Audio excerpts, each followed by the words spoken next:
es la muerte del joven David de los Santos.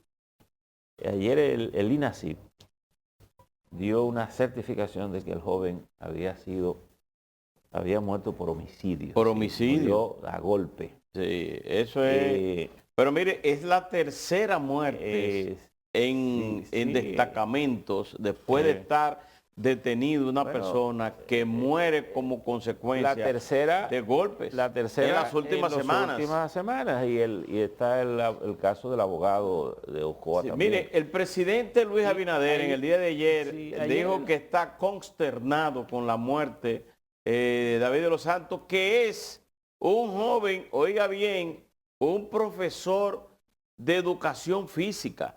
Estamos hablando, señores, que este joven de 24 años fue llevado primero al Mocoso Pollo y luego al Darío Contreras con traumas en la cabeza y en otras partes del cuerpo, según INACIF, y que murió precisamente como consecuencia de estos golpes. Dice el presidente Luis Abinader y qué bueno que ofrezca ese tipo de declaraciones, porque se ve que desde el gobierno y el presidente de la República existe la intención de que hechos como estos no quede impune, y le garantizó que la muerte de David de los Santos, al igual que las otras que han ocurrido, no quedarán impunes. Pero, ahí hay un pero, se debe buscar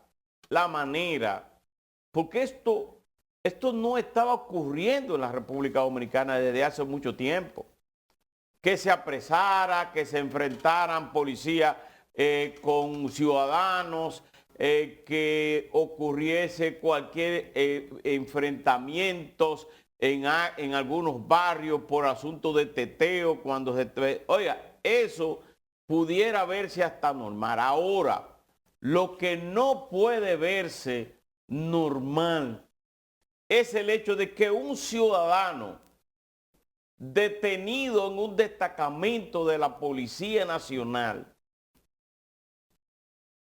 termine su vida dentro de un destacamento donde se supone que son instituciones y que son agentes que deben de garantizarle la vida a todo ciudadano que lo detengan. Y eso es una barbaridad, que volvamos a retroceder, a degenerar en este tipo de acciones preventivas. Hay que ser preventivo. Y ahí hay una cosa que es más seria todavía. Este joven ni siquiera tuvo problemas con la policía. Sí. Fue un conflicto de terceros. De terceros en Ágora Mall. En Ágora Mall, que supuestamente, y yo no sé ni quién es la señora, ni qué tipo de conflicto, ni quién es la familia, pero esto implica una investigación profunda en este caso. Igual que los otros casos que han sucedido. Y fíjate, y aquí hay que decir lo siguiente, porque yo a veces siento que todo no pasa de la palabrería. Y no tenemos que irnos lejos. En la República Dominicana hubo un cambio político en el 1978. Y el presidente de ese entonces era un hombre al que todo le atribuía como poca lectura, ¿verdad? Con poco carácter. Pero tenía un carácter indiscutiblemente firme. Cuando don Antonio subió al poder, estábamos nosotros saliendo de una época de los 12 años de Balaguer, en que la simple condición de ser joven te exponía a un peligro. Y en ese sentido hubo crímenes aquí horrendos, aquellos famosos, el famoso crimen de los 6 jóvenes de la capital que fueron regados por la ciudad, las playas y las cosas, como una manera espantosa. Sin embargo, don Antonio Guzmán Fernández asumió el poder el 16 de agosto de 1978. El 17 de agosto de ese año, aquí no había un militar que se metiera con un ciudadano, porque el gobierno mandó una señal tan clara que no dejó duda de que no se toleraría ningún abuso. Fíjate que aquí hay un cúmulo de hechos inexplicables, sin solución. De los casos que más recuerdo fue el señor que desapareció aquí en un cuartel de la policía, detenidos también en Santo Domingo Este, por ahí. No me acuerdo si fue en la administración del presidente Fernando, Danilo Medina. No me acuerdo. El joven desapareció. Sí. Que por demás parece que era un hombre corpulento. Y la policía de la prisión le dijo que el hombre se había volado por la pared. Cuando fueron una pared imposible de que el hombre se saliera. Pero nada, pasó. Trasladaron, no pasó nada. En el de San José de Ocoa, lo único que ha habido es un traslado del coronel que estaba ahí. Del coronel. Y esas cosas no pueden ser así. Y una cosa trae la otra, un exceso trae la otra. En el caso de... En este caso, el destacamento de Naco... Que ha sido suspendido el personal de la personal. Eso no es suficiente. Eso es para que esa gente esté bajo una investigación profunda hoy, detenidos en una investigación para determinar. Porque aquí también ese joven pudo haber sido matado por encargo. Sí. ¿Entiendes? Es decir, las implicaciones pueden ser tantas que usted, si no hace una investigación profunda, no sabe la razón por qué el joven es. Bueno, pues mire, la muerte de David de los Santos ocurrió hace 2 días. En el caso del 17 de abril, en el mismo mes de abril, una patrulla de la Policía Nacional detuvo a José Gregorio Custodio, de 38 años, en San José de Ocoa, que falleció el día siguiente por causas que aún permanecen en investigación, pero fue por golpe. Y después estamos hablando que el 5 de abril, oiga bien, el 5 de abril, eso cobró el 17 de abril, pero 12 días antes, el 5 de abril, se produjo la muerte del barbero Richard Baez, de 30 años, que días antes había sido detenido por miembros de la Policía Nacional en el Distrito Municipal de Santiago Oeste, conducido hasta la dotación de la zona, luego trasladado hasta el Hospital Regional Universitario José María Cabral Ibáez, donde fue llevado por atenciones a causa de golpes que recibió en un destacamento policial. La importancia que tiene las declaraciones del jefe del Estado es que eso tiene que acelerarse y tiene que buscarse la manera de detener este tipo de acciones en los destacamentos policiales, porque no es posible degenerar a tiempos que se suponía que estaban superados, que una gente moría en la cárcel a causa de golpes por la propia policía, o porque por cualquier motivo dentro de una cárcel venían los demás presos y mataban a otros por encargo. Eso no puede ser. Porque no vivimos en una caverna, y qué bueno que el presidente de la República hiciera hincapié en que eso no quedara impune y que los demás, aquellos que sean responsables de esto, serán sometidos a la justicia, no solamente cancelados, sino sometidos a la justicia como en otros casos. ¿Sabe que Emmanuel Macron, sí, a propósito de que ganó la segunda vuelta en Francia, ha hecho unas reflexiones que yo creo que los gobiernos democráticos debieran prestarle atención, sobre todo para revisar el rumbo, ¿verdad? Porque él, obviamente, con la distancia, en Francia se dice gobierno socialista y de derecha, pero son hilos tan finos que tú no sabes distinguir quién es de derecha ni quién es de izquierda ya en el mundo de hoy. Pero él se refiere a los famosos grupos de izquierda, que yo me imagino que se refiere a los llamados grupos democráticos, ¿verdad? Que viven pidiendo derrumbar todo lo que existe. Derrumbaron la educación, la calidad de la educación, derrumbaron el tema de la autoridad. Y él dice una cosa muy importante. A veces creemos que el delincuente es más importante que la víctima. Y yo creo que aquí lo hicimos con el Código Penal.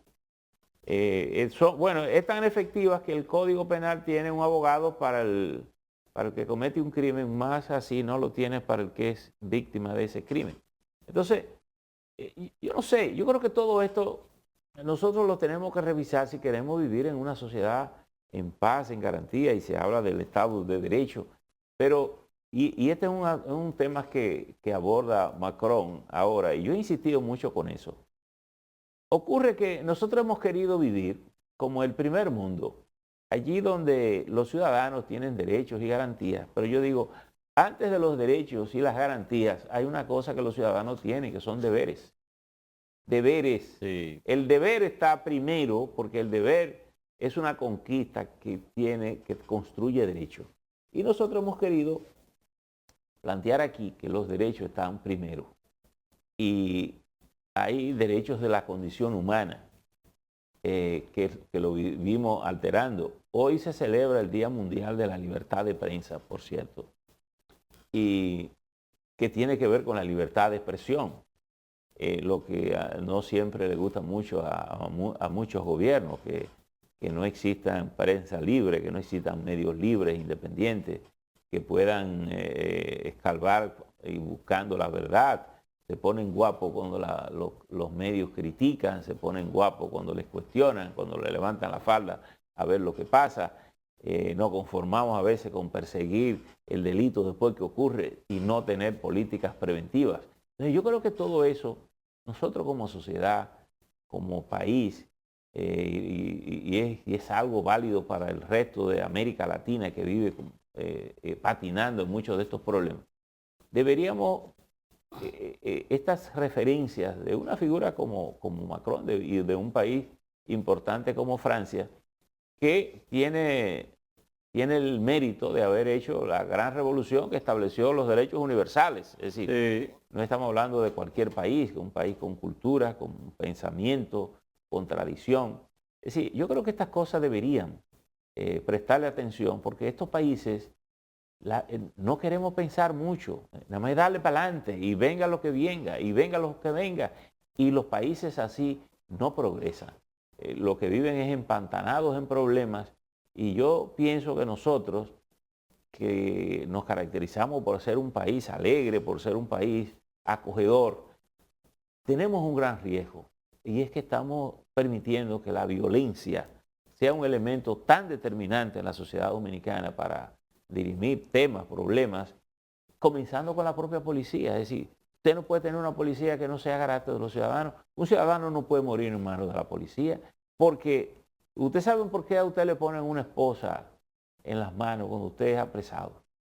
No es para hacerlo sentir ridículo, es para evitar que un policía alegue que usted lo agredió, es para la seguridad del mismo ciudadano, a pesar de que aquí somos tan extraños que no nos gusta porque nos da vergüenza. No, esa esposa, cuando usted ve que en un país civilizado la gente tiene que ponerle la esposa, es que la gente está obligada a esposarlo, porque no puede alegar que si a usted le pasa algo fue porque usted lo agredió. El ciudadano está esposado, ¿correcto? Entonces, yo creo que la democracia dominicana, que tiene tantas dificultades para asimilar un estado de seguridad, de derecho, debería reflexionar en esas líneas de Emmanuel Macron, que acaba de ganar la segunda vuelta en Francia.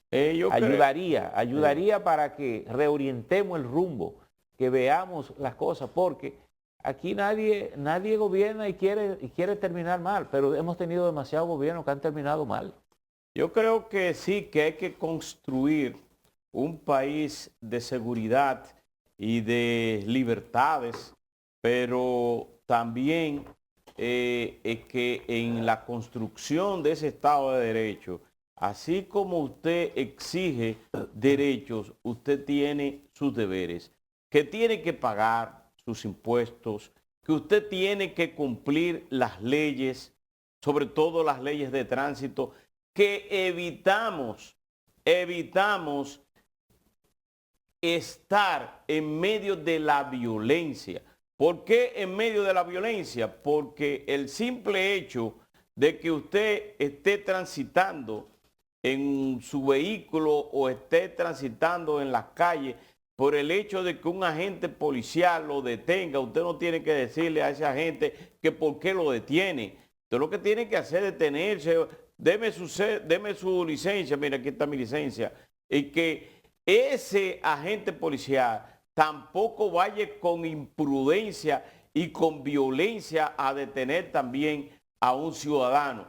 Tenemos que evitar, tenemos que volver a lo que teníamos antes de la pandemia. Creo que una de las consecuencias de la pandemia es este estado de violencia que tenemos en las calles, donde cualquier ciudadano, por el simple hecho de un roce entre vehículos, lo primero que saca es una pistola, o saca un bate, o saca un tubo, o le rompe el vidrio a un ciudadano. Y lo peor es lo que ha ocurrido, porque ya ha ocurrido, que ese ciudadano, por el simple hecho de un roce, un choquecito, saca de ahí con una pistola y mata a otro. Pero nos estamos volviendo locos.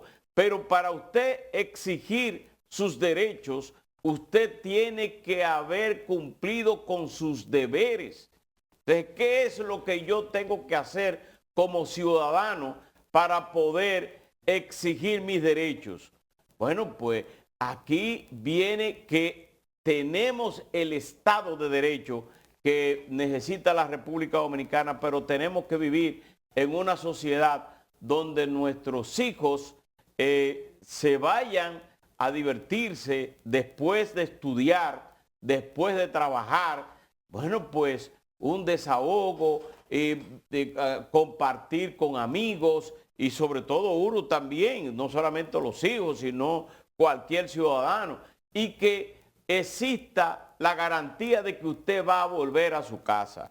Va a volver a su casa sano y salvo, no con los pies hacia adelante porque encontró la muerte o porque fue llevado a un hospital por cualquier violencia, porque lo asaltaron en el camino. Eso hay que eliminar, hay que volver a garantizarle la paz a los ciudadanos que con este estado de agresión, con este estado de violencia que vivimos nosotros y que también en los barrios y también en los centros y en las principales avenidas, estos asaltos, es la prevención, trabajar con la prevención para no tener que accionar, porque cuando se acciona, entonces ahí viene la violencia de partes y partes.